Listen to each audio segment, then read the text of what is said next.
Welcome back to the restoration of the Ferrari 308 GTS.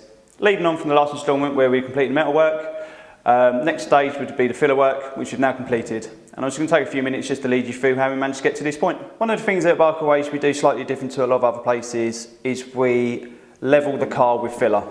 Modern day fillers have come on an awful long way since the old days where they would crack and split and sink. The products we use nowadays are polyester based, so it reduces the limits of sinkages or marks or rings up once the car's painted a few years down the line.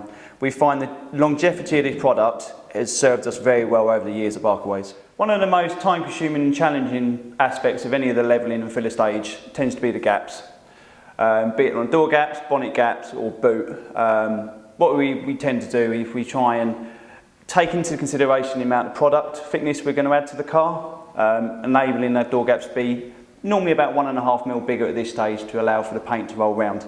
As well as getting the gaps the right thickness down, we also make sure that with use of a metal rule, make sure the panels are exactly level as well. Taking the bonnet for example, I managed to achieve the levelling process by adjusting the bonnet slightly higher than the wings, which enabled me then to fill over the entire recess of the bonnet.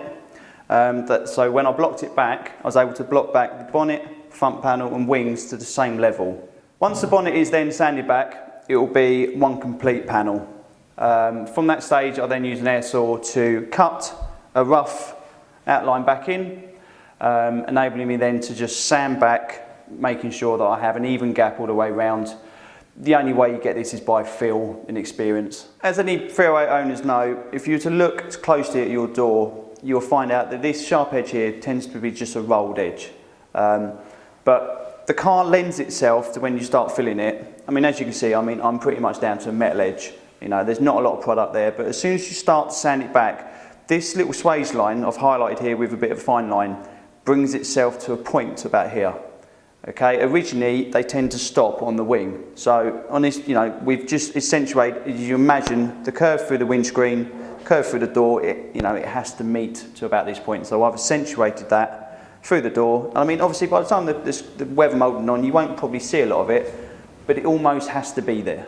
The reason we make it as sharp as we do at this stage is, as you can imagine, it's 2 layers of primer to come, which you'll see in future videos, and also the paint and the lacquers. Like I said earlier, it almost comes to about 1.2 millimeters worth of product will go over that. So if you can imagine, if this is soft as an edge now, as soon as you put that kind of product over the top, it's almost gone. I've gone around and dry fitted everything on the exterior side of the car already, from badges to indicators, etc. As you can imagine, there's a little bit of product over where the hole should be. So obviously they've been drilled through, filed out to the correct size for the back of the pin. And then one thing we also do is countersink the filler.